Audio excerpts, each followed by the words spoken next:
semuanya. Yes. Kami dari kelompok 2 akan menjelaskan teks prosedur Tentang strategi pemasaran. Yuk simak bareng-bareng.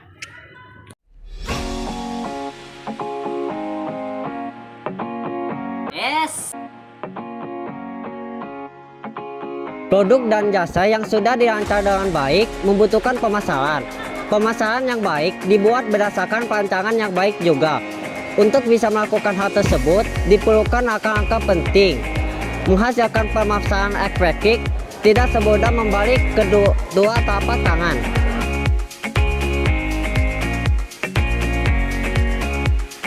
Yang pertama, memahami kondisi serta kebutuhan pasar. Untuk memahami kedua hal tersebut, ada beberapa hal yang perlu kamu ketahui, baik dari segi produk atau jasa, serta dari segi konsumen.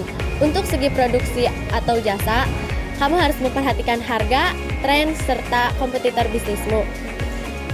Dari segi konsumen, kamu harus memperhatikan apa yang dicari konsumen ketika menggunakan produk atau jasa terkait. Yang kedua, merencanakan strategi. Dasar dari pemasaran yang baik adalah strategi. Hal ini secara garis besar berisi mengenai mengapa kamu harus melakukan langkah tertentu, sumber daya yang dibutuhkan, serta tujuan untuk dicapai dalam strategi ini. Menurut HubSpot, lebih dari 80% customer bergejolak ketika mengalami pelayanan yang buruk. Oleh karena itu, kamu harus bisa memecahkan masalah yang dialami consumer dan jangan ragu untuk berpikir secara kreatif. Yang keempat, responsive. Menyelesaikan pertanyaan customer secepat mungkin adalah landasan pelayanan customer yang baik. Kecepatan harus menjadikan esensi yang utama.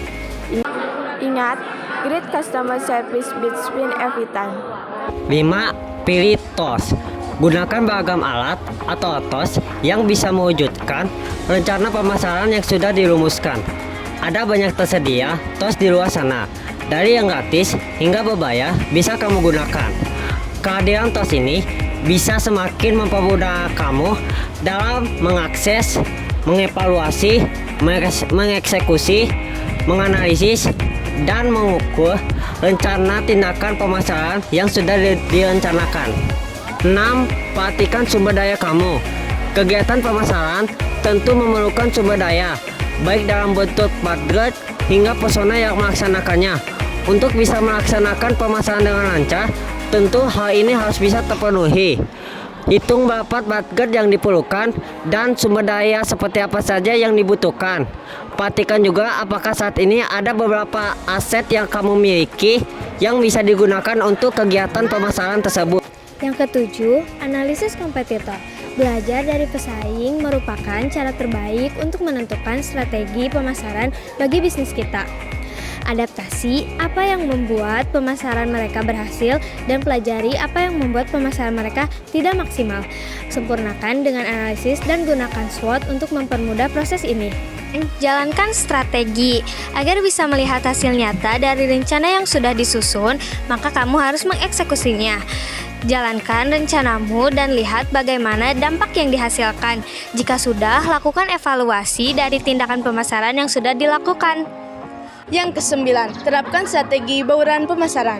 Tujuan utama dari strategi pemasaran adalah untuk memasarkan produk dengan harga yang tepat, di tempat yang tepat, melalui metode promosi yang tepat juga.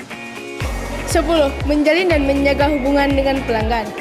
Dalam melakukan pemasaran, kamu harus tahu bahwa memelihara pelanggan yang lama akan lebih mudah dibanding mencari pelanggan yang baru.